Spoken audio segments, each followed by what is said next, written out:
Bonjour à tous, j'espère que vous allez bien.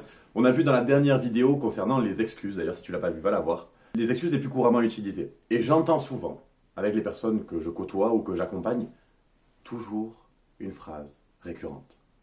J'ai pas le temps. Premièrement, faut savoir que, à force de le dire, de le penser, de le répéter, la partie du cerveau qui tend à rendre les choses logiques va faire en sorte que ta perception du temps soit de plus en plus courte. Et ça va influencer la manière que tu vas avoir de gérer ton temps, et donc tu vas te retrouver à effectivement ne pas avoir le temps.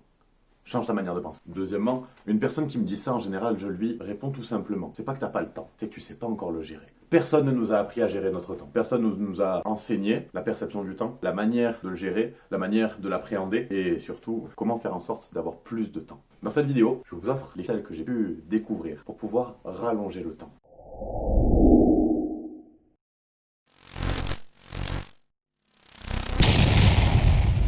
La première étape pour pouvoir apprendre à gérer notre temps, c'est de s'organiser, planifier nos journées, nos semaines, nos mois, nos années. Si tu échoues à planifier, tu planifies d'échouer. Personnellement, j'utilise un emploi du temps, un cahier de tâches et un journal pour que chacun de mes projets soit organisé et qu'il entre parfaitement dans la composition de ma journée. Je peux donc planifier mes différents projets et mes différents temps. Oui, il y a différentes formes de temps.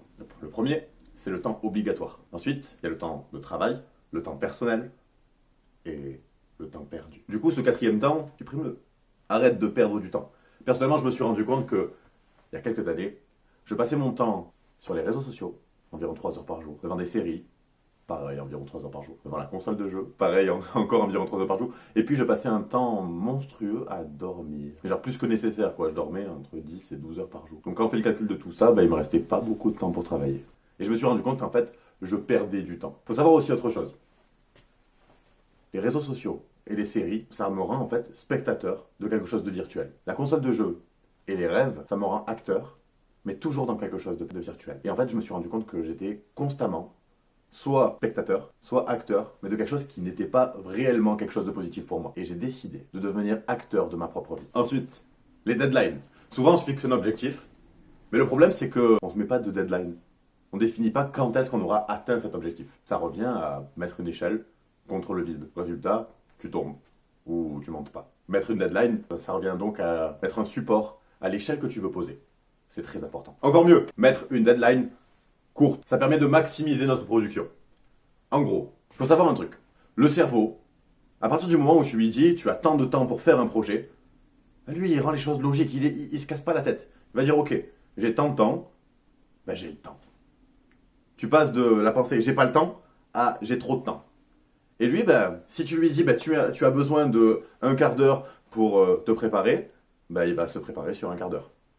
Donc une deadline courte te permet en fait de faire en sorte que ton cerveau, en rendant les choses logiques, fonctionne plus rapidement, que ton corps, par la même occasion, fonctionne aussi plus rapidement, pour que tes projets se finissent plus rapidement. Souviens-toi, on va pas aller très loin. Quand on te donnait un devoir à faire pour dans un mois, quand tu étais à l'école, tu t'y prenais peut-être la dernière semaine ou la dernière nuit, et tu le rendais à temps. Tu finissais ton devoir, dans tous les cas, dans le temps que tu t'étais imparti à partir du moment où tu disais il y avait la deadline ici. Donc si tu as un projet et que tu fixes la deadline dans un mois, bah, tu te dis que tu vas pas forcément l'attaquer tout de suite. Tu vas l'attaquer à partir du moment où tu te diras toutes les choses que j'ai à faire, ça me prend ce moment-là.